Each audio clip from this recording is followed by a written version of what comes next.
Speedrunners, a community of people passionate about completing games as fast as possible and having fun while doing it. You'd think with such a wholesome starting point, there would be very little conflict, but actually there's a lot. From cheating at charity events to posting pictures to Twitter that no one asked to see, there are plenty of examples. But no speedrunner celebrity's rise and fall is greater than that of Cosmo Wright. From being one of the most popular and beloved competitive speedrunners, from being one of the most popular people on all of Twitch, to destroying his entire career and falling into a pit of mental despair that few think can ever be climbed out of. This is the story of Cosmo, now known as Narcissa, Wright, and how they destroyed everything they had. Born Cosmo Wright in the same year nothing happened at Tiananmen Square, Wright grew up in Wisconsin and during his childhood developed a very strong attachment to video games. Specifically, he was given a Nintendo 64 for Christmas when he was around 7 years old, and consequently, he became obsessed with Ocarina of Time, one of the games he'd later become famous for while speedrunning. And during childhood, his infatuation with the game never waned, as 10 years later, he stumbled upon an online forum called Speed Demos Archive. Now, speedrunning is essentially playing any game, whether it be Mario or Call of Duty, and trying to play it from front to back in as little time as possible. Gamers had already been accepting the challenge for as long as gaming existed, and as the internet became more accessible, these speedrunners began forming communities online to discuss their passion. In 1996, a forum called Nightmare Speed Demos was formed around speedrunning the game Quake, which came out in June of that same year. 1 year later, NSD emerged with another site and was renamed Speed Demos Archive, being one of the earliest examples of a speedrunning community online. By 2006, the SDA was rife with information on speedrunning Nintendo games, which, having played Ocarina of Time front to back a myriad of times at this point, really piqued Cosmo's attention, as it presented him with a new way of exploring his favorite game, strategically glitching through it as fast as possible. He was already somewhat familiar with the general concept, since another Nintendo 64 game he played a lot, GoldenEye, had multiplayer modes that could only be unlocked by successfully completing the single-player campaigns as quickly as possible. During this period, Cosmo prodded into the speedrunning world in obscurity, with only the odd honorable mention from another speedrunner whom he'd helped with a glitch. Despite well over a decade of speedrunning actively in the SDA forum, the community was still very much in its baby steps, as the majority of people didn't even know it existed. And even if they did, connecting and collaborating with other runners was not exactly a facilitated process. These are obsessive gamers after all, so socializing isn't necessarily their forte. Regardless, Wright managed to find someone who shared his interest, a fellow runner named Daniel Hart, also known as Giano. Giano had already been participating in Smash Bros. Tournaments since at least 2006, and speedran Zelda games as early as 2007. Based on what's available online, the two met in early 2008 and played against one another in Smash, though they didn't immediately start working together on speedruns until a year later. In August of 2007, Giano posted a video of him trying out one of Cosmo's ideas during a run of Ocarina of Time, and a month later, Cosmo, along with two other runners, created the website Zelda Speedruns to catalog and archive them properly. In 2010, Giano speedran Majora's Mask with commentary. And this is my Majora's Mask in 1:53, 1 hour 53 minutes, and I have some other commentators here with me.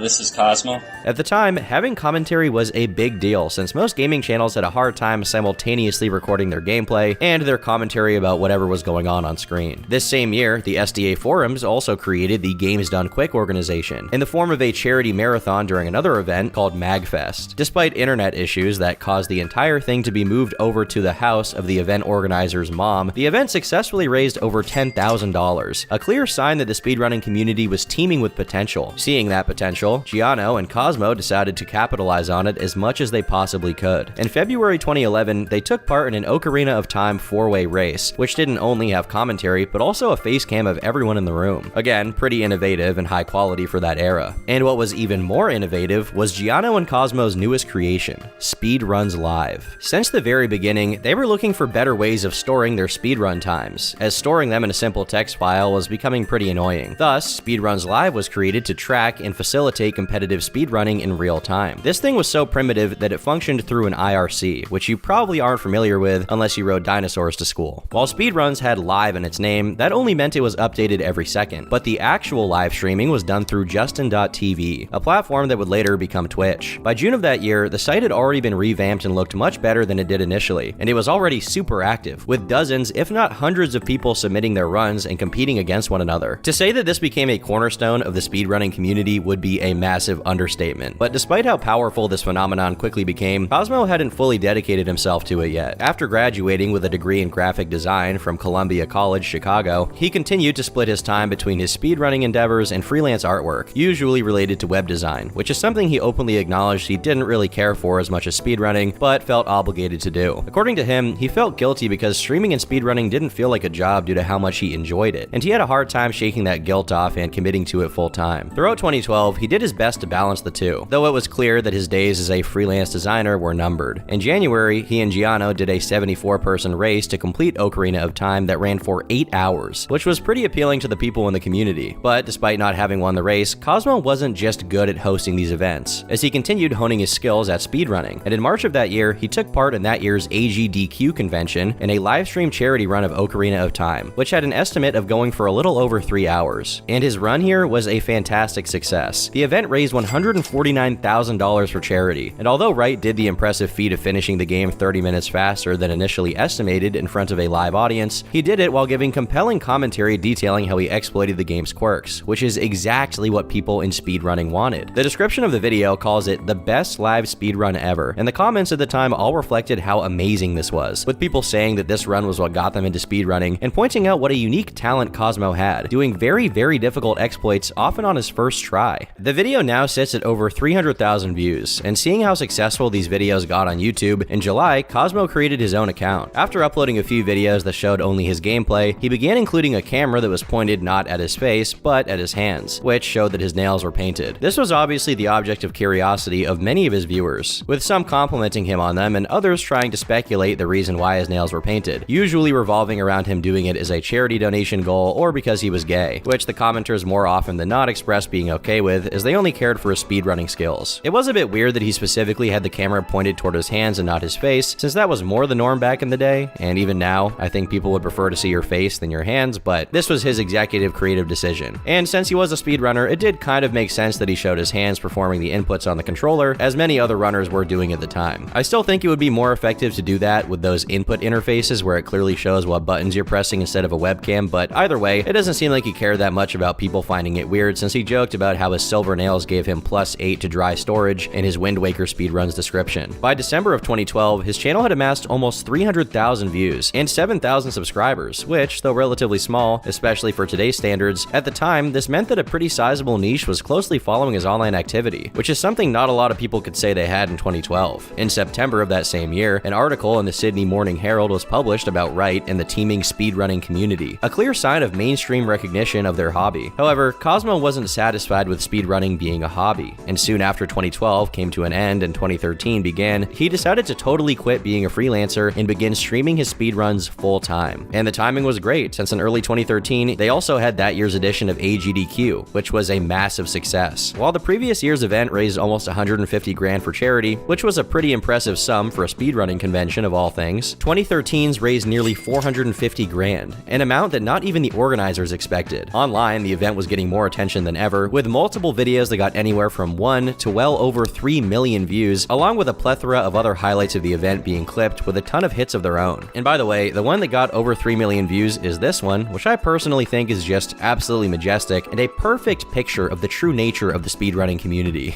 When the guy playing Mega Man looks like a shirtless medieval peasant, that's how you know you're in the presence of a real gamer. Despite how successful these other runs were, Wright, seemingly without even trying, was definitely the de facto protagonist of the entire convention, as his 20-minute run of Ocarina of Time was punctuated by actual applause from the people behind him. Okay, and then right here, target, turn. Okay, so what that did was it took me... Not only was he extremely talented at what he did, but he was also very entertaining with his commentary, which many other speedrunners lacked. As he performed the sequence breaks, he articulately explained exactly what he was doing. This was particularly entertaining when he hyped up a part of the game as being difficult, only to do it on his first try. There's one kind of tense moment right at the beginning of this fight. I have to get Infinite Sword Glitch off of Navi targeting Ganon's head. If I don't get it, I'm gonna run like hell, because Ganon will kill me. I only have one shot at getting it. If I don't get it though, I can get it again, but I'll have to be kind of careful about it. So I want to just kind of focus right here.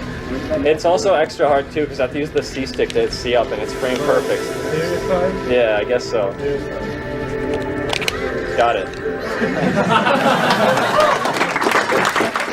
He also went over the history of Ocarina of Time speedrunning, highlighting that it took a total of 14 years for all of the skips that he employed to be found, and even going into the game's code to explain how the skips worked. Even people who weren't familiar with speedrunning were able to easily get into it, and they found themselves rewatching the speedrun repeatedly. Even years later, videos about how speedruns are done are regularly garnering millions of views, meaning Cosmo was unknowingly a very early adopter of a very successful genre of content. What he had here was undoubtedly unique, and his following genuinely cherished it. Part of the appeal was seeing someone who is visibly shy and awkward completely own a room while doing something he's really good at. A few months later, the SGDQ was held, which is basically the summer edition of AGDQ, and it raised another $250,000. And also, on his personal channel, he uploaded a video of himself breaking the world record for Ocarina of Time. And despite his time being literally the best in the world, he still wasn't satisfied.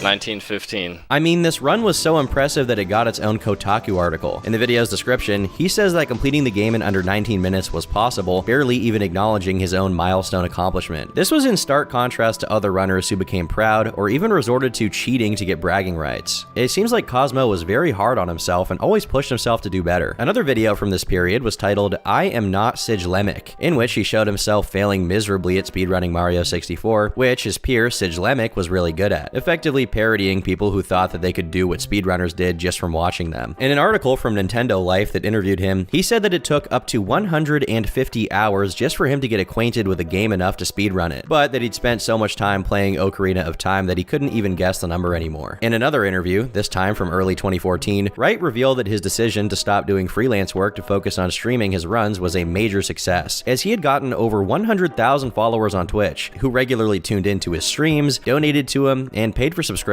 Although he didn't specify how much he made for this, he did talk about his pizza fund being well financed and his parents thinking he was going to become a millionaire off of his streams. Last but not least, he had the liberty to change the games he played whenever he felt burnt out, which allowed him to persevere whenever he didn't want to do another marathon stream. Now, Cosmo wasn't just winning professionally either, as in mid-2013, he had a girlfriend, Adrian, who he actually provided for, mostly by ordering her pizza. The thing is, Adrian also suffered from severe depression and anxiety, was in tens of thousands of dollars in college debt, and had originally started interacting with Cosmo online when she sent him a donation while she was in the hospital to get a cancer-related surgery, although it's not mentioned here what the surgery actually was. She also apparently worked at GameStop, which makes it that much more of a fairy tale story. He personally offered to pay for her student loan debt, but she did not allow him to, opting instead to continue paying for it herself. Eventually, at some unspecified point in time, he actually proposed to her, although we don't know what her response was. At this point, Cosmo had succeeded at getting world record speedruns in 4 different Nintendo 64 games, and was one of the most popular streamers on Twitch, not just in the gaming category, but on the entire site. Now, Twitch was much smaller at that time than it is now, but even then, the majority of the top spots on Twitch were taken by people who played MOBA games. So being one of the most popular people on the entire platform while speedrunning 20-year-old games is no small feat. In 2014, he took part in AGDQ again, which raised over $1 million for Prevent Cancer, and he looked happier than ever. Things seemed to be going fine as his audience continued to grow by leaps and bounds, and he developed a reputation that preceded him as a speedrunner who achieved every single goal he set. That I'm trying to relax from a fucking trip,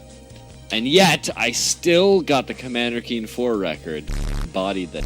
Castlevania 64, both characters. I want to get the record for both characters. I already have Reinhardt, but I want to beat it by 2 minutes, man. I want to get like 49 something. 49.33. That doesn't seem too bad.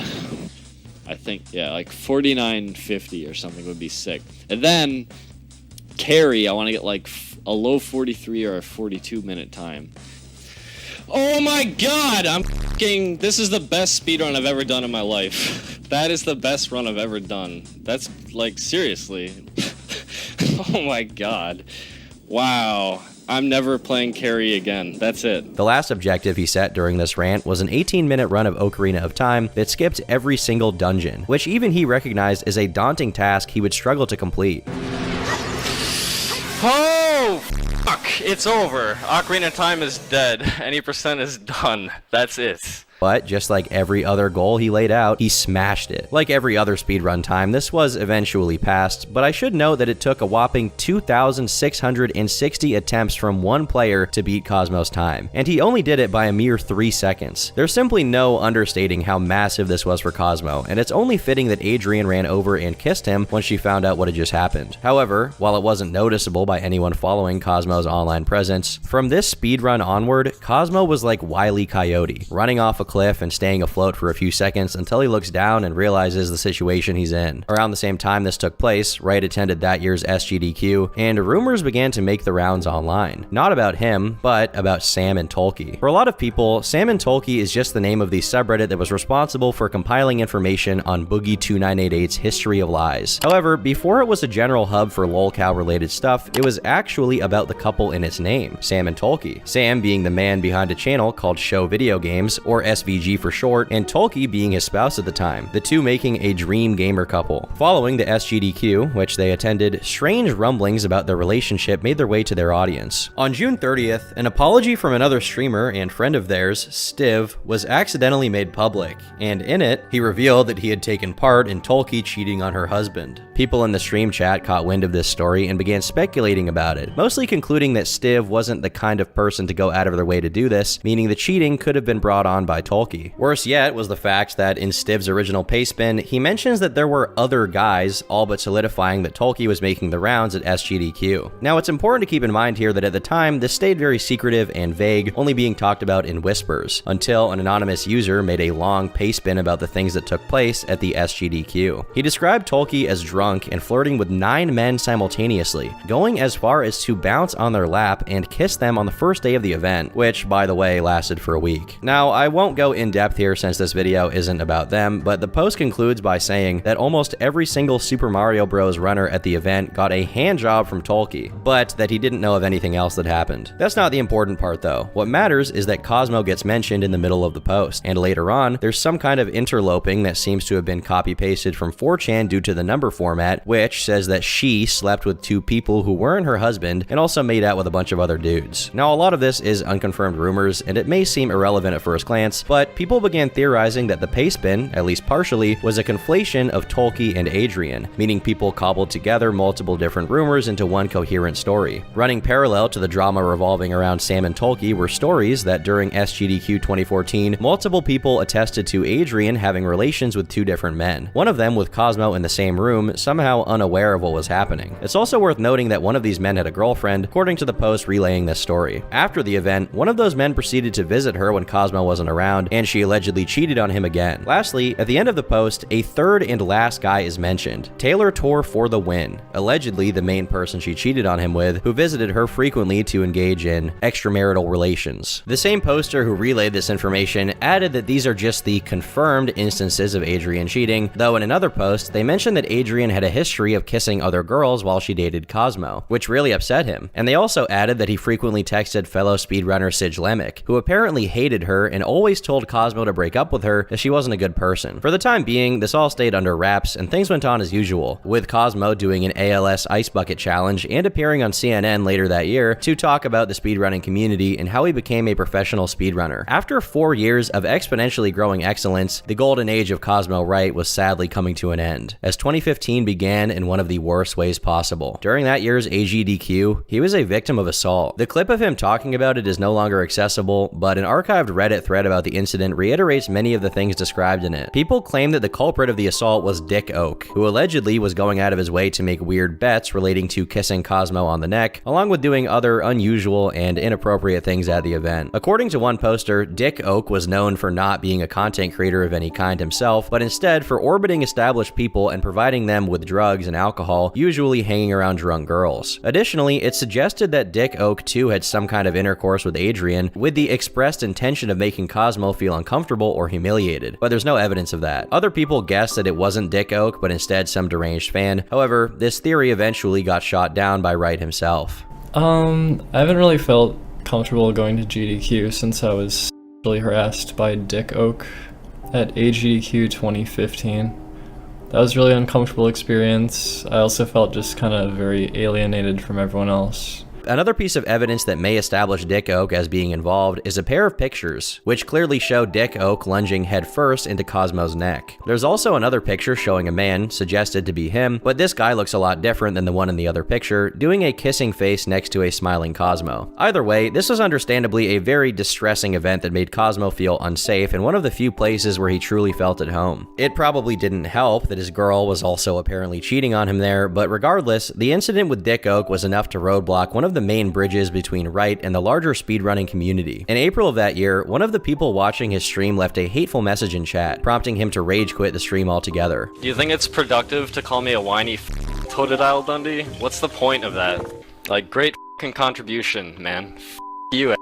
Jesus Christ. It was very clear that his patience was wearing thin, and at this point, enjoying streaming was becoming a tall order. And to make matters worse, the very next day after this stream, a personal friend of Cosmo's who identified as transgender took their own life. Though this wasn't ever explicitly cited as the reason, an article about the tragedy blamed it on transphobic attacks online. I'll note here that the article specifies that these attacks took place on 4chan, which they continued to use and engage with despite the hate they got. But the more important part to our story here is that following this person's death, Cosmo broke. He didn't stream for days, and when he came back, he apologized for the incident where he snapped at the chat and shut down the stream, saying that he had been depressed lately, possibly because he had heard of what his friend was planning. It didn't help that it seemed that Adrian was allegedly becoming more open about her infidelity, having men over and no longer trying to keep it a secret. Although the backlash behind this came exclusively from his audience, as Cosmo was just too dejected to care at this point. About a week after this tragedy, Wright expressed he was considering quitting speedrunning altogether, as he had stopped doing streams every day and only did them once or twice a week. And even when he did, he either didn't have a face cam, had the microphone off, or both. Without a doubt, this was the lowest point for Cosmo, but unfortunately, it was far from over. He was invited to take part in the Nintendo World Championships, which would be witnessed by none other than Shigeru Miyamoto himself, the man behind Mario. In all honesty, this was like sending a war veteran with PTSD back to the front. He did much better than expected, as he made it to the finals of the championship, but once there, he was absolutely defeated in a devastating fashion by John Numbers. John blazed past him as Cosmo struggled with multiple parts of the level, and when he lost, he was given an XL Nintendo 3DS by Shigeru himself as a consolation prize. The video of this event has gone down in infamy as the straw that broke the camel's back and drove him into insanity. But as funny as it is to claim that John Numbers was responsible for permanently destroying his life and mind, the truth is much more dark and tragic, as we've just established. Within a month of this defeat, Adrian and Cosmo finally broke up, and she made a post on her Facebook talking all about it. In it, she claimed that it was mutual, and part of why they broke up was that she had to move out for family issues that she had to take care of. Despite this, she said they had no negative feelings for each other, and in the same post, she expressed she was looking forward to that year's SGDQ. Just like that, not with a bang, but with a whimper, everything that Cosmo worked for half a decade to build had fallen apart. Usually, lolcows are people who are either insane from the get-go, or were simply unequipped to deal with suddenly becoming very popular online and falling apart as a consequence. But Cosmo was different. He dealt with his online fame gracefully and didn't let it get to his head, staying humble and disciplined for the entirety of the 4 years that he was on top of his game, regardless of how meek and awkward he seemed at first. Instead, what broke him was a 7-month-long barrage of events that ranged from traumatic to catastrophic.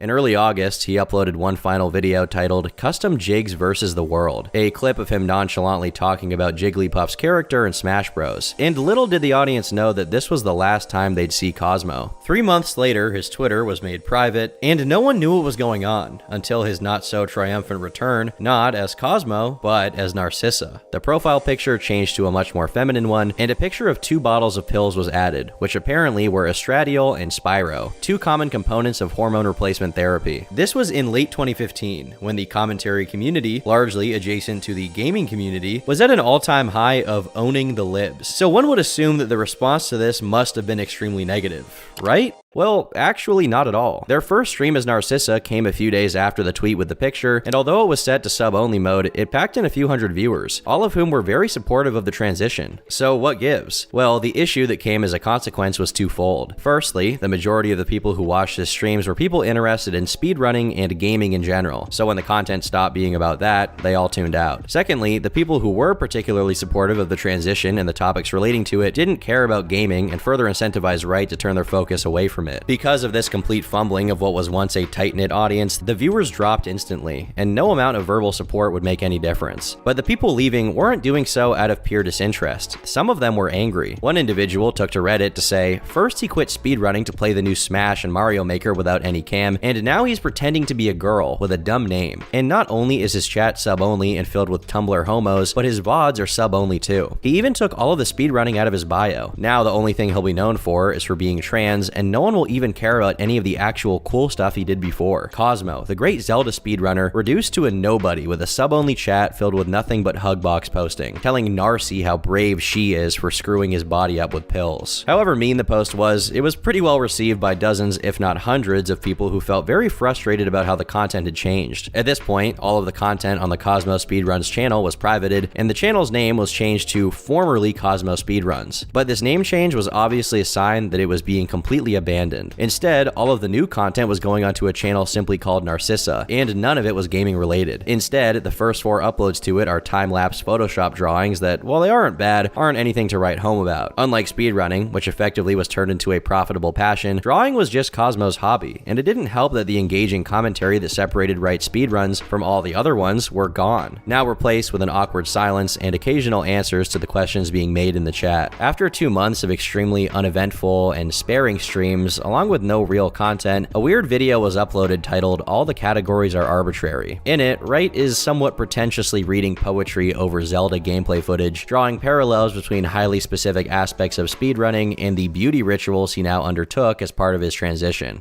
The futility of it all, the statistical waiting game, grinding endless attempts, waiting for the outlier, never enough, suboptimal, improvable, my mind wanders.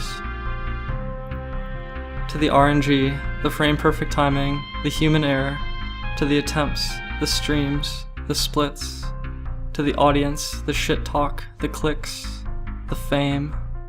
My mind wanders. While it's not totally clear what point was supposed to be made here, what is strange is that the repeated comparisons between speedrunnings and transitioning are paired with suggestions that it was all futile. This is pretty concerning for a variety of reasons. First off, the close friend who took their own life in 2015 was also trans, and saying that everything is futile sounds dangerously close to what someone who's extremely depressed could say. Additionally, with the absence of streams and real content, his money was drying up pretty fast, and typically when people are deliberately allowing their financial life to fall apart, it could be because they've stopped planning for the future, because they're expecting that there won't be any future at all. The upload after this one was an announcement of the Narcissa Wright website, which was set up to track and rank speedrun times on the Mario Maker levels they'd created. However normal this topic was, this was one of the first on-camera appearances in a video since the transition, and viewers quickly noticed that something was slightly off.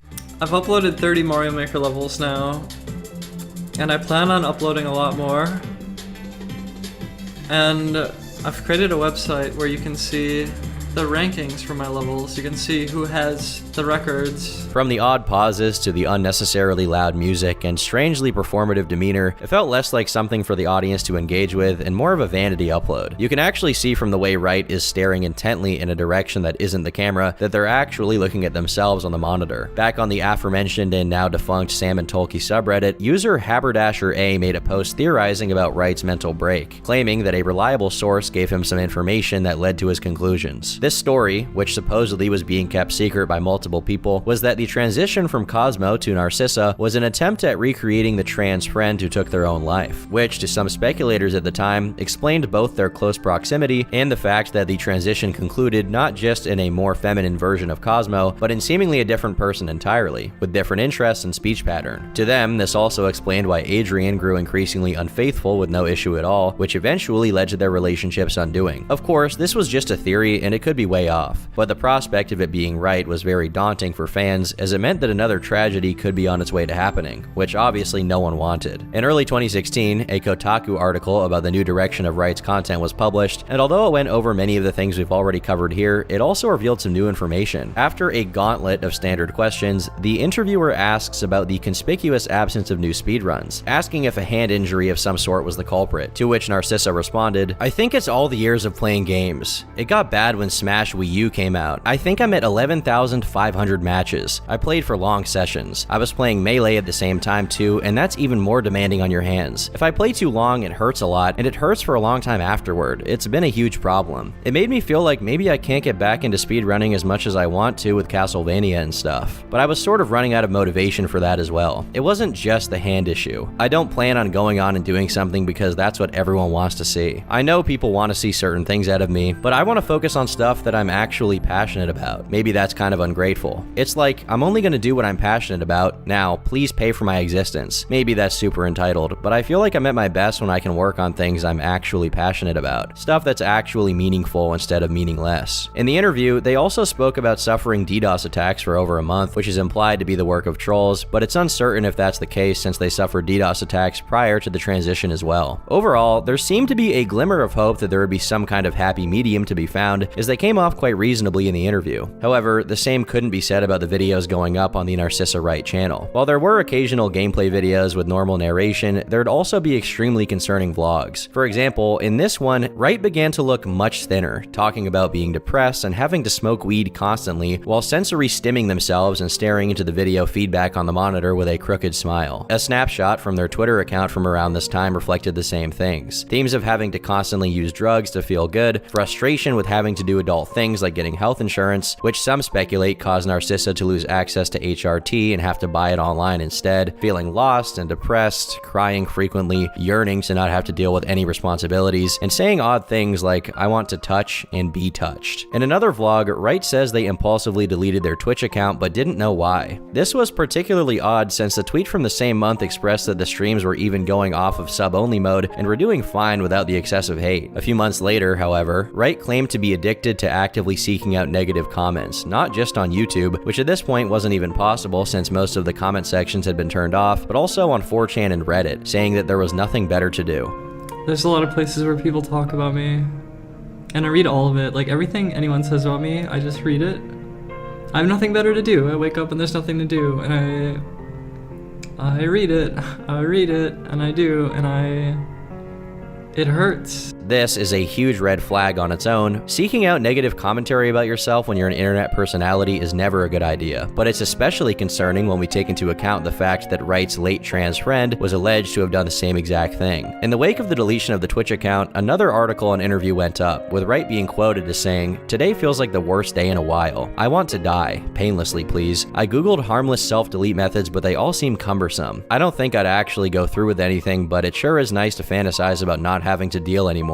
As the topic of speedrunning came up, Wright once again started talking in an almost nihilistic tone about how arbitrary and meaningless it all was, eventually devolving into a rant. It's like you'll never be as good. I just feel like I'm ahead of everyone. Everyone's behind me. I'm like way ahead of everyone. Oh my god, and I hate it too. I feel so arrogant and like, it's just like I wake up and there's nothing to do. And so I'll just take a bath, then I'll go get high, and then I'll go read the internet, and I'll read what everyone says about me, and I'll just refresh the YouTube comments forever. Some people said I should open a Patreon. I bet that would piss everyone off so much. And honestly, like, other people need the money more than me. Should I just do it? Just take the money. Take your money. Here, go pay for me to sit around and get high and complain about my life and read negative things people say about me. It's like, I don't know what you're paying for. In the same video, Wright acknowledges that they're still doing fine as far as finances go, so their situation isn't dire by any means, which makes their frustration at how people are attached to their old self that much more confusing and misdirected. If they truly aren't satisfied with their new identity, as they repeatedly claim in the vlog, why go out of your way to engage with people who aren't, if not to convince yourself of it? As their mental state rapidly deteriorated, so did the content. In one upload, Wright unknowingly recreates that one scene in Joker where he's dancing in the bathroom after he loses his mind. Nothing else really happens, but either way, it's pretty disturbing to watch.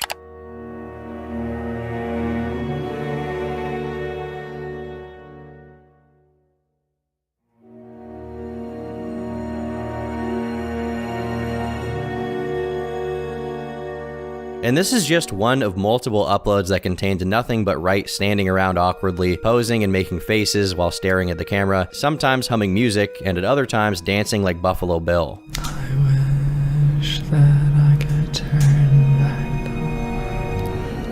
the bed is all mine. Someone else also noticed the similarities between the two and made a video titled MTF Transition Speedrun, where they played the same song from the scene of Buffalo Bill dancing over Wright's video. Other examples of content from this time period include Wright casually talking about their bedroom and throwing away empty boxes of Soylent. This is not a joke, by the way, this is actually real. To put it in simple terms, the content was not content at all. Even when there was gaming involved, it was equally underwhelming, and Narcissa was clearly dejected, with none of the energy they once had. Additionally, the narcissistic rants kept coming. In one segment from a stream in May, despite all of the stuff said about how speedrunning is dumb and pointless, Wright began bragging about their accomplishments. People don't even know this, but like, my epic speedruns, I used to be an epic Smash player in Melee. I used to be a tournament player for like years and years and years and years. God damn it, like, I am like the entitled millennial, I am the digital dreamer, I am future child, and if you think my stream isn't worth it, then you, honestly, you. I am worth it, I'm worth keeping alive, and I'm worth keeping around, and I'm worth working on my passions. If I work on my passions, I can do amazing things, and like, people don't even see that. People are so stupid. Work is bullshit. We should all work on automating this world. I'm serious. The world is just filled with data, and you can make machines see the data, and you can make them do stuff. And you can make robotics, and you can make intelligent machines, and like, you think you're a Starbucks barista, but that job is going to be automated in like 20 years, or less. Probably less. McDonald's is going to be automated.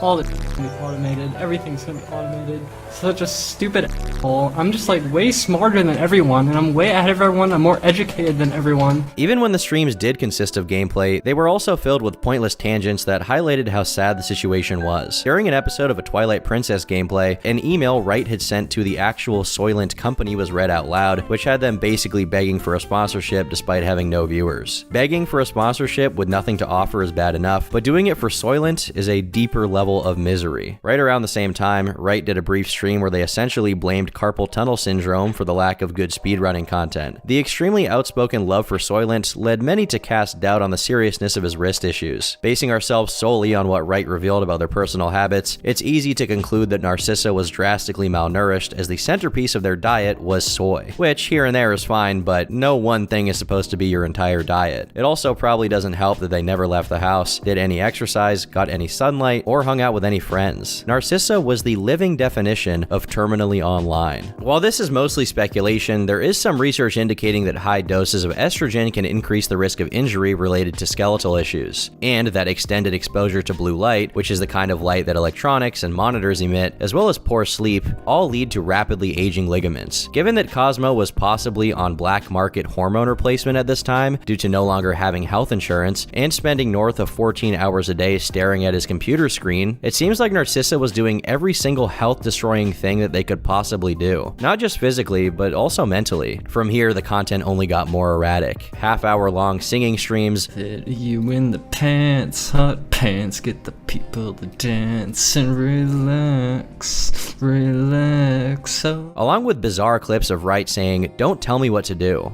Don't tell me what to do. Why are we still here? And then, of course, there's the video where they cuddle with a pillow for 2 minutes straight while saying nothing. In September of that year, YouTuber Apollo Legend made a short video titled The Downfall of Narcissa Wright, compiling and commenting on the most deranged stream moments that had come out. In the video, the point he makes was that if Wright had simply continued to speedrun, their downfall wouldn't have occurred at all. The video got a lot of views and was widely hailed as a very fair breakdown, even if the coverage was pretty friendly. But unfortunately, this didn't change anything, as Wright continued to doom post on Twitter about their financial situation, as if the only option was to continue streaming non-content and have meltdowns about it. While pity baiting didn't work, Narcissa did delete their Twitch and Discord entirely, and then threatened to do something drastic once they ran out of money. Coincidentally, the very next move was to open a Patreon, with the tiers being promises of consuming bad batches of Soylent for the audience's entertainment. I think this is one of the many instances of Wright conflating the audience being mad at them for being self-destructive, with the audience egging the self-destruction on. Realistically, there's no reason to consume bad Soylent that may hurt you if you're not trying to make a martyr out of yourself. And by October, it seemed like that was the path Narcissa was going down. A few videos titled Pathetic Video were posted where Wright plays up the e-begging. Oh, please support my Patreon, please. Please. I just need another $1,500 per month, please. Please support me, please. It's clearly done ironically, but taking into account the other extremely childish behaviors, like bragging about being purposely toxic to make people mad. I flash my ego, and then people try to tear me down. And they can't resist. As well as saying they didn't want a one-on-one connection with someone, but instead wanted to be adored by the masses, there's a genuine thread of extremely stunted development weaving all of Wright's obnoxious behaviors together. It's like instead of transitioning in gender, Narcissa transitioned in age. Because ever since 2015, Wright became increasingly comfortable with being immature, even if it meant spitting in the faces of the very same people who had made them money online as a streamer in the first place. It didn't stop at the fans either, as when other streamers reached out trying to help them get money through Twitch, Wright responded by saying, "All these speedrunners trying to make ends meet through Twitch subs and donations, trying to lecture me with their financial advice." When someone responded, pointing out that at least those guys weren't making pathetic videos begging for money, Wright replied saying that those videos were a high art form and more interesting than any speedrun content. Things seemed to be taking a turn for the worse, however that was possible, as Wright announced they'd stop doing drugs and instead get on clonazepam. Clonazepam is a benzodiazepine, one of the most misused and misprescribed psychiatric medications, to the point where its abuse has been described as an epidemic, and it's played a role in about a fifth of all drug overdose deaths. It's claimed here that the benzos were prescribed, but even if they were, should someone in as frail of a mental state and as fickle as Narcissa Wright be given the green light to pop a bean once in a while? A lot of people found this behavior very concerning, as even the mods of their own Discord server were jumping ship, and as they continued to be mistreated and insulted despite giving Wright their undivided attention and money, something unexpected happened. On the 11th of November, streamer Destiny posted a clip titled "Some Thoughts on Transgenderism," where he said, "The two problems that I have with the trans community are, it seems like a lot of trans people have like a lot of other mental problems. Like, it seems to be pretty rare that I find somebody who happens to be trans and I just find that out, transgendered, rather than like a transgendered person has a lot of mental health issues. Like, I guess like I'm thinking of people like Cosmo/Narcissa clearly has a lot of mental problems going on. So for instance, if you look at the stuff going on with Narcissa is in the head. She has severe problems with her life mentally, right? It's very obvious when you watch it. But I don't think that she's ever going to get the help that she needs because she's trans. She has an infinite amount of overwhelmingly positive support from the trans community, which I think is disgusting. As soon as they got wind of this, Wright responded, claiming that they were mentally fine, and much later down the line, the two even had a conversation about refraining from reading online hate as it does no good. Unfortunately, Wright wasn't being very honest with their intentions here, because as soon as the judicious eyes of Destiny and his fanbase looked the other way, Narcissa went right back to regularly scheduled programming. I'm out of my mind, out of my f***ing mind. I'm out of my f***ing mind, out of my f***ing mind. I'm out of my f***ing mind, out of my mind. And during this period, people noticed a recurring theme as well. Wright would bring up the upcoming release of the new Zelda game, Breath of the Wild, seemingly with absolute certainty that it could revive their online career, going as far as to say they expected to get 20,000 concurrent viewers on their first stream of it, or else they'd be forever disappointed. Whenever someone in the chat expressed skepticism about the hype, it was met with an extremely negative reaction. It was clear that the attachment to the game was another delusion and not a healthy and realistic plan for the future, like they'd had many times back when they were still Cosmo. After incessant back and forths with the stream chat, Wright went on to do a very freaky workout video, which I guess was for the wrist thing. The issue here being that besides the freaky faces during the workout, the weights are almost insignificantly light. If Wright actually trained their forearms with a reasonable amount of weight, it's much more likely that the wrist issue would lessen over time. It would also mean their body would change, with their arms getting bigger compared to the rest of their body, resulting in some kind of fentanyl-addicted Popeye thing going on. From sleep streams to not delivering an artwork commission from a fan to the tune of $700 because of not having time, there were many signs that things would only continue to go downhill, Breath of the Wild or not. During this time, the Sam and Tolkien subreddit was officially in on the Wright story, covering their descent into insanity with as much flair as expected from that community. One thread made a parody of Shake That Ass by Eminem, which went 2 to the 1 to the 1 to the 3. I got boy and I got bad teeth. Drink so much soy you wouldn't believe, and I get more gas than an SUV. What'd he say? What'd he say? Another post attached an image of Wright dancing titled, "Cosmo, your latest L is far too massive for humanity to comprehend." And a comment underneath it read, "When Narcissa dies, that apartment is going to need a priest or a shaman to cleanse it from all of the negative energy she leaves there." Imagine that at the apartment you live in used to live this ghoulish looking nut job that cried every day and did weird dances. In possibly one of the dumbest moves made so far, Narcissa tried to get the fan base, all 12 people who were still there, to go to war with the Sam and Tolkien subreddit, which is obviously not a good idea. If you're getting hate online, targeting the specific people who hate you and trying to brigade that subreddit is generally a very, very bad idea. Another pretty fruitless endeavor from this period was the campaign to get a free copy of the Nintendo Switch with Breath of the Wild early, which Wright argued that they deserved for their speedrunning Zelda stuff from years ago. Mind you, in the past few years, Wright had constantly bashed their own achievements as if they were meaningless and swore off speedrunning altogether. Whatever occasional self-awareness Narcissa showed about the self-destruction was quickly undercut by more manic depressive delusions, usually revolving around the obsessive thought that if Breath of the Wild didn't work, there was no reason to live.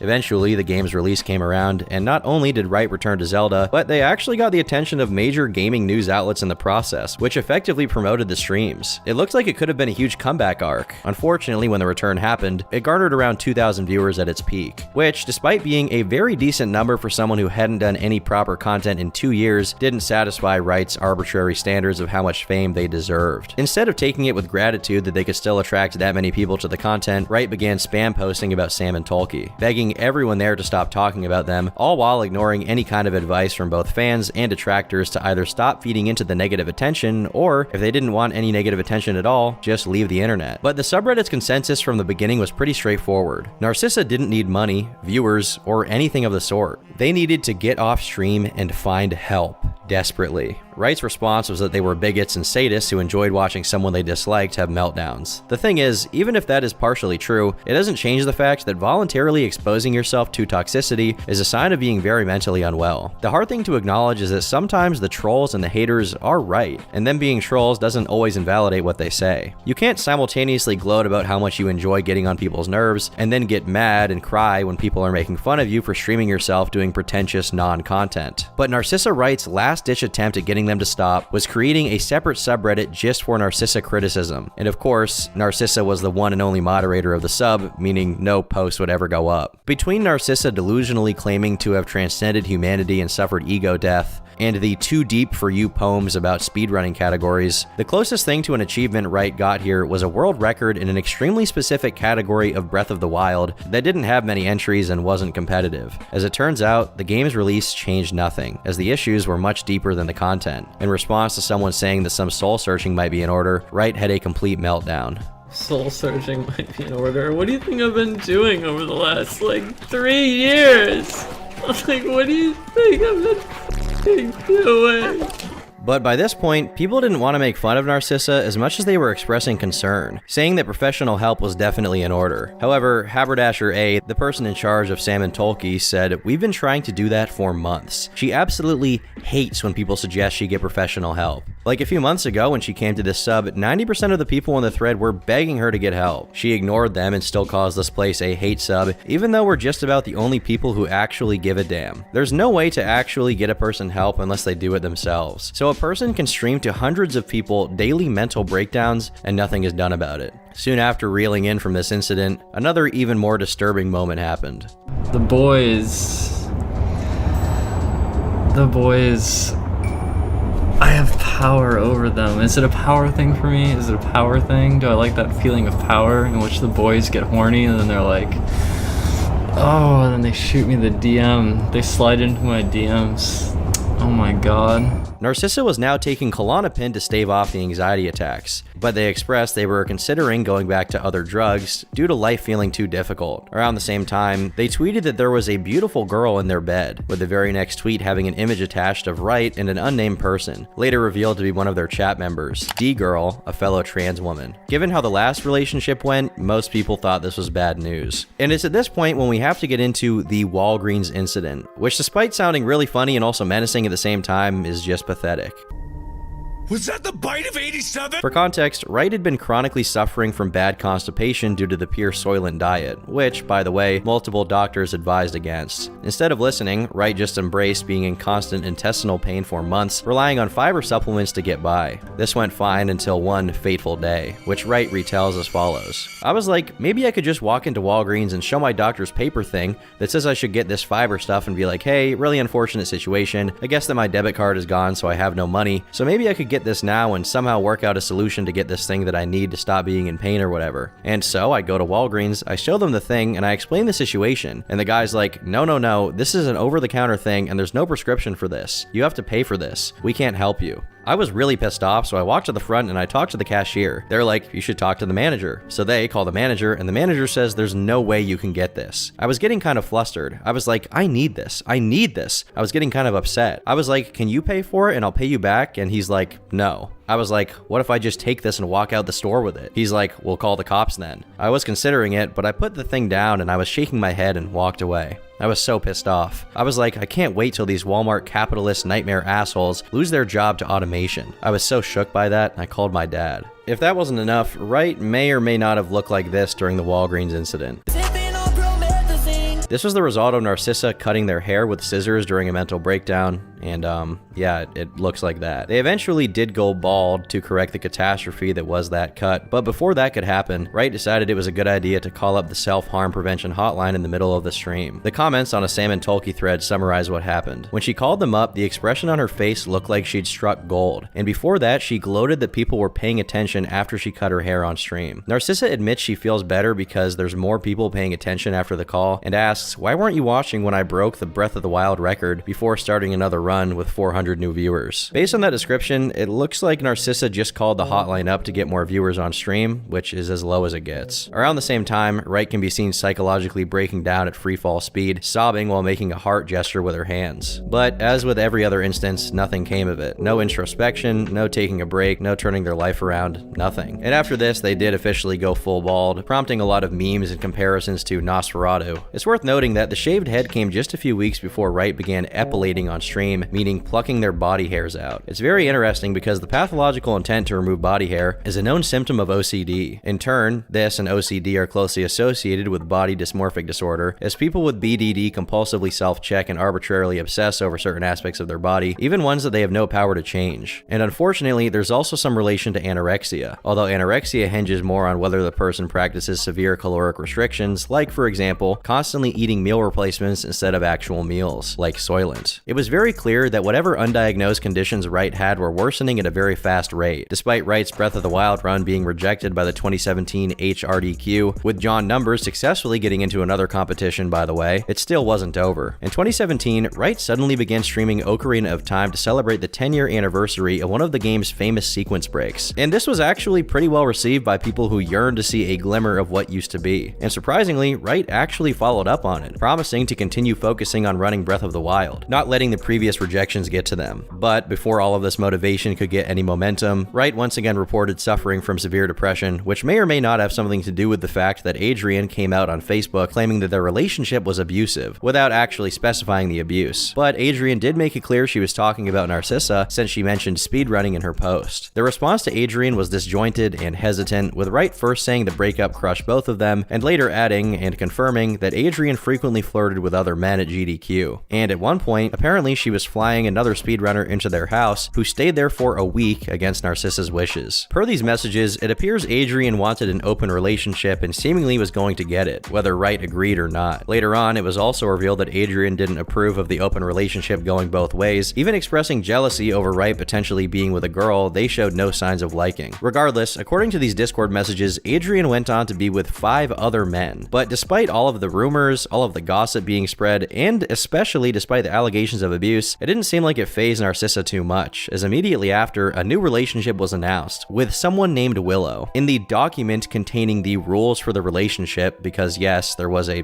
document, the articles established that both Narcissa and Willow are kitties, and that Narcissa likes to submit to her kitty sometimes. It also ratifies that they both were in a closed polyamorous relationship where they could be with other people from time to time, but only if both parties agreed. And lastly, we have to note here that neither party is allowed to finish until they see each each other. I'm frankly at a loss for words here, as Wright was immediately back on Reddit, screaming at people about how speedrun categories are unfair. And things got even darker here, because immediately after, Wright exacts revenge by vandalizing the Zelda speedrun site which they had access to. Apparently, this act of cyber vandalism happened because Wright was mad at the staff for selling graphic t-shirts and running speedrun charity marathons of their own. Fortunately, the people in charge of the website easily reversed these changes, with Wright failing to do any permanent damage. But in the face of this abject failure, Wright once again fell apart, crying while watching Berserk, which resulted in a Twitch ban. Instead of taking this as a sign to take a step back, maybe get offline and try to get their life, I don't know, turned around in some way, Wright instead announced on Twitter that it was time to get high. To make matters worse, Wright tweeted out that fictional characters are real, illuminating the audience to how delusional they were getting. And in early 2018, we also get a very weird yoga moment. Brace yourselves here.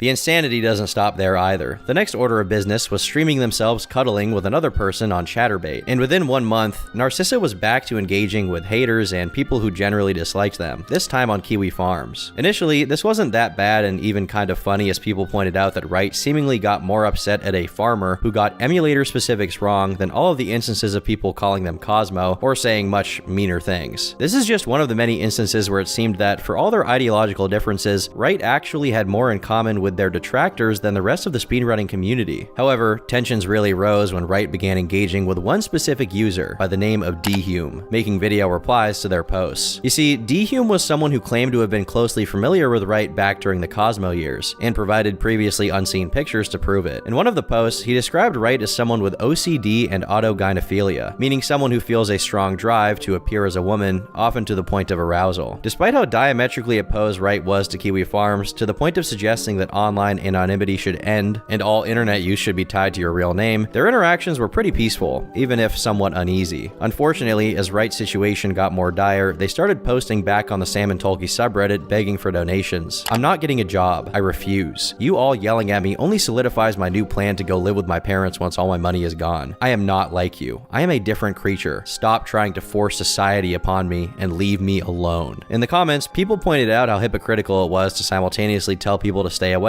and then beg them for money, to which Narcissa replied, "Actually, I'm ahead of my time, like how Alan Turing was hated for being gay." Eventually, Haberdasher A chimed into the thread, saying, "Okay, and what are you going to do when your parents are gone or are too old to take care of you? This is not going to work. You need to be thinking of a real solution to your issues while you still have time. And when I say get a job, I'm not talking about being a cashier at Walmart. You have skills to be picked up by a lot of different companies, or you could do your own freelance work. You have so many options in agency, yet you act like you have it harder than anyone else. Do you know how many uneducated minimum wage workers would love to be in your position right now with your qualifications and opportunities? It is unbelievable that you would waste it all simply because you don't want to work. But whatever, you ignored my advice and others' advice for years now. You listened to your enablers instead, and look where it got you. Go ahead and refuse to do anything and ruin what's left of your life just to spite us. I'm done trying to help because you never listen. I still feel really bad, however. I'm never going to forget what it was like in 2013. This post was extremely scathing, not because it was insulting, but also because it was completely true. So much so that Narcissa didn't really even offer a rebuttal. But apparently this post was on their mind enough that they did eventually respond. I would rather myself than get some f***ing job that I don't care about. I would actually rather myself. I will be sticking to that 100%, by the way. Like, I will not get a job. I promise that's true. I 100% promise. There's no changing my mind. Wright would soon have to reconsider this when on June 6th, their Twitch channel was indefinitely suspended for 2 instances of explicit content, which I'm guessing includes uncensored anime scenes, extended non-interactive content, being them sleeping on stream, and strangest of all, solicitation in exchange for self-destructive behavior. 4 of these offenses had taken place in just the previous 30 days, along with a copyright takedown for restreaming anime. But this ban notice doesn't really do justice to what actually caused it all to topple down. In a fit of insanity, Wright started putting up images of fetish material completely uncensored. In the aftermath, they made a series of tweets about ending their own Twitch channel on purpose for no reason, as well as making multiple threats to do something very, very drastic. It's interesting to see Wright explain this as the culmination of years of isolation from the speedrunning community as a consequence of the transition and trolling. In reality, this is an elaborate elaborate cope. There are more than a few transgender people in GDQ in the speedrunning community at large. It's not just that the two aren't mutually exclusive, there are actually dozens and dozens of people who are trans in the speedrunning community who do not get the level of hate that Narcissa gets. Somehow, these people manage to take part in championships and do runs without streaming themselves crying and flashing weird images on screen for all to see. Narcissa resorted to streaming on YouTube and actively inviting haters onto the stream to argue with them. Like boring haters who hurled insults or glazers who wanted to enable their behavior, one particular call really stood out. A fan of Wright's old content who had stuck around and continued to hope that speedrunning would make a return, along with just the healthy streams in general, triggered an emotional response from Wright, who began crying. 4 hours after that, the crying returned, but this time, instead of being tears of reminiscent joy, it was in the form of an extremely neurotic breakdown. And in the end, this stream ended up getting a lot of attention, although not for the right reasons, as it led to one of the most psychologically destructive moments ever caught on camera. In a video where Wright read through posts on 4chan's video games board, one post came along that ruined their day. This is what happens when you give up but don't resort to taking yourself out. You blame everything on being a male, so you defect to the female side thinking this will be different. Narcissa read the entire thing, and this was the reaction. What makes me such a big bullying target, though? It's the only way I get attention is to get bullied. Oh, no.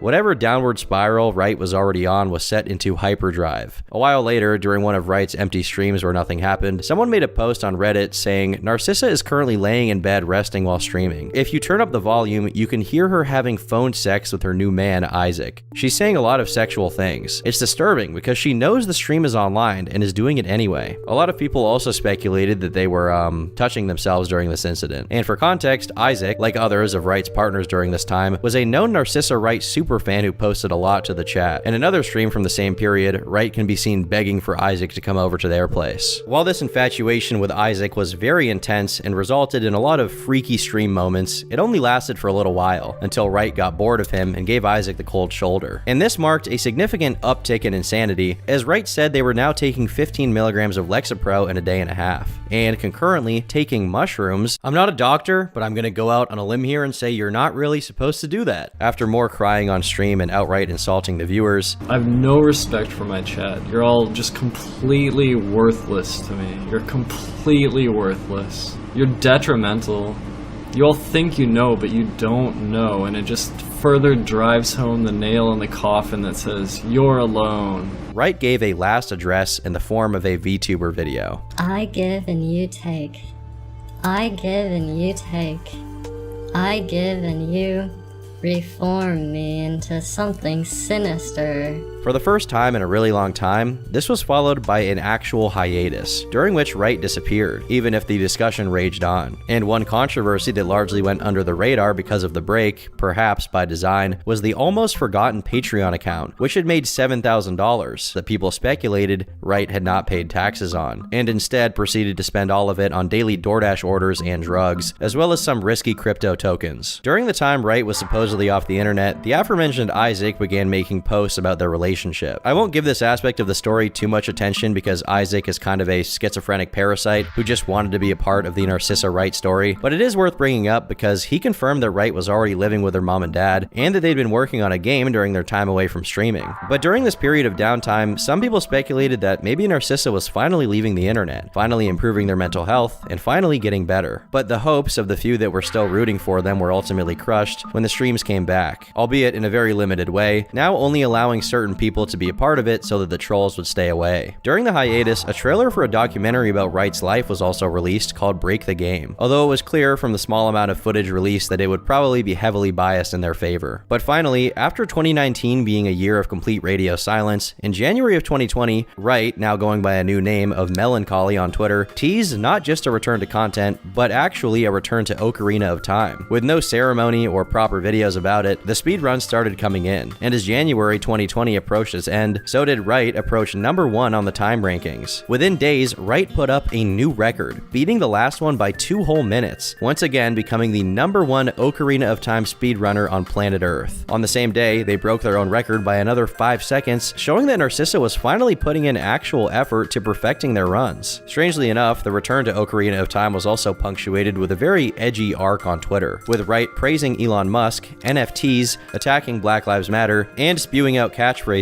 like defund the thought police. After a long period of videos with no voice, Wright finally made an upload to their Smash Brothers channel that actually contained a voiceover, and here, Narcissa sounded strangely normal. Hello, I just wanted to give some thoughts on Smash right now. Here's my current opinions. I think Byleth is in the bottom half of the cast and is very limited. Straight into the point commentary with no sidetracking, just talking about the game, which was very, very unusual by this point. Coincidentally, one of Wright's ex-partners also decided to detransition right around the same time. And unrelated to this insane arc came lore drops about Wright's family through his mom's Twitter account, revealing that they owed $100,000 in student loans for sending him to college, and that all 3 of them were living on $16,000 a year, which, since she's talking to a government official, is assumed to mean $16,000 in benefits. Based on other findings, internet sleuths speculated that Wright's parents had divorced and potentially remarried, and that Wright's mom has struggled with substance abuse and depression, which could have been a big cause of Wright's own issues. However, this is all speculation. What isn't speculation is a message Wright had sent over on Discord. For context, during this period, the phrase "concept of" was often used as a preamble to everything that was said for unclear and pretentious reasons. They would just start every statement with "concept of," but either way, this is going to be pretty easy to understand. The messages read, "Concept of Zero showing hentai to underage girl. When I was a kid, there was this girl named Gwen, and I liked when she sat on top of me. This is like hard to talk about. She was even younger. I felt ashamed when my dad found us, and I felt like I was manipulating the situation. Concept of taboo and shame. Gwen wasn't even 10, she was like 8, was high manipulative and screwed up probably. Concept of yikes. Also, cuddled with my cousin Emma several times, which felt amazing. Concept of incest.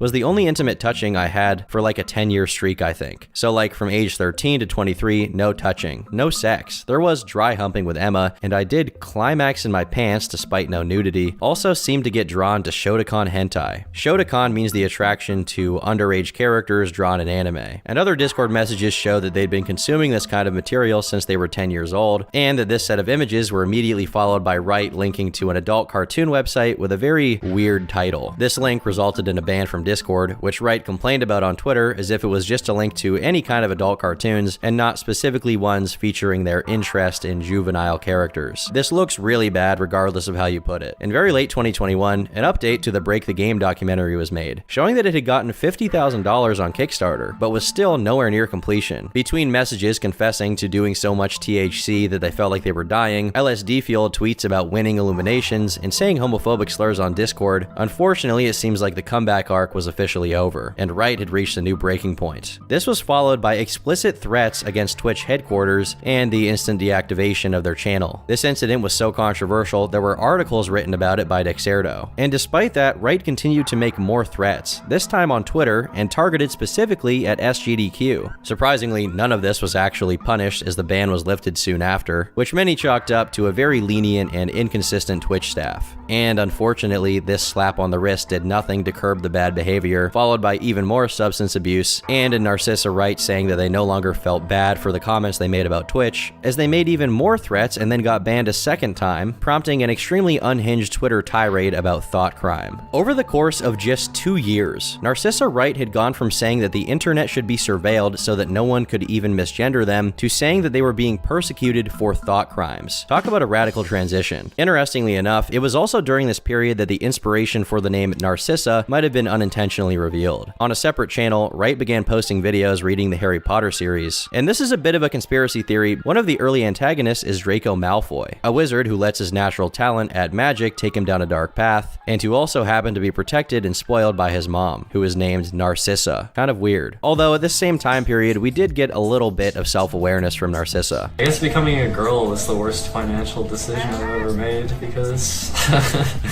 Narcissa Wright, I was never able to make it as a streamer. However, all of the online drama instantly became irrelevant when on the 11th of August, Wright's mother, who he had been living with, passed away. Not only was this a tragedy in its own right, but it also meant they'd have to move. The death of Narcissa's mom marked a sharp downturn in their online presence, becoming much sparser for the rest of the year. In March of 2023, Discord messages showed Wright talking about Narcissa Wright being dead and starting over with a new name and YouTube channel. A new frontier, a new identity to change things around. While this could sound hopeful, it's unfortunately punctuated by Wright asking, "Is ending my life really so bad?" Later on in the year, the Break the Game documentary finally had some real-life showings with audiences, and based on the reviews available online, the documentary was indeed heavily biased to the point that it painted Wright in a very good light and consisted mostly of screen captures of live streams, which is absolutely insane considering that this thing somehow cost $50,000 in half a decade to make. When it was finally released to the public, people described it as depicting Wright as an innocent, feminine child who was being bullied for no reason. It also contained a very weird scene in which, upon going on a trail with whom I can only assume is the aforementioned D-girl, the sheer sight of sunlight and grass makes Wright spontaneously vomit Soylent. This probably happened because if you're sedentary and inactive enough, even a light walk can cause your body to hurl whatever it has inside of it. It's worth noting here that the footage used in the documentary was very old, and it's hard to say if Wright even stands by how it depicts them. But in November 2023, a new stream went up, and as soon as it started, you could once again hear Narcissa breaking down in tears. On the same day, Wright suggested that Twitch was cooperating with Kiwi Farms to cancel them before apparently supporting someone who is 27 years old and dating a 16-year-old. In the tweet, Narcissa uses a homophobic slur, which obviously pissed off the few remaining fans Narcissa had left. And as a result, when a follower pointed it out, Wright replied by calling them a racial slur. While this could be a sign that Wright was as deranged as ever, by juxtaposing the Discord messages about the death of Narcissa Wright alongside the uses of offensive words, it reminded Wright's followers of someone that they used to know. I got $1 from James who said, "You're a it." Thank you, James. But these incidents were ultimately followed by silence. As the occasional uploads on the Narcissa Wright channel slowed to a halt, Wright's online presence fell into a deeper state of inactivity, until suddenly, the Cosmo Speedruns channel had the word formerly, which was in its name since Wright's transition, removed from the channel. In June 2024, a video was ultimately uploaded where Wright covered all of their speedrunning and general gaming achievements over the previous 7 years, and their voice seemed to have much less of the usual Narcissa affect to it. This was then followed by the announcement of a new channel and rebrand to Nova Wright, and the comments, warranted or not, are all celebrating Wright's escape from the mental situation they were in. While this new channel hasn't been extremely active since its creation, it notably doesn't have any pronouns in its about section, which is also true for the Twitter account created for it. The first video on the channel is all about speedrunning on a PlayStation controller, and although Narcissa's face isn't in the video, their hands can be seen, which a lot of people have pointed out has no nail polish, leading to a lot of speculation about what's really going on here. Is Narcissa finally turning their online career around? It's possible, but whether Narcissa revives their online career or falls back into their old ways remains to be seen. Until then, I've been Turkey Tom, thanks for watching, and until next time, leave me alone.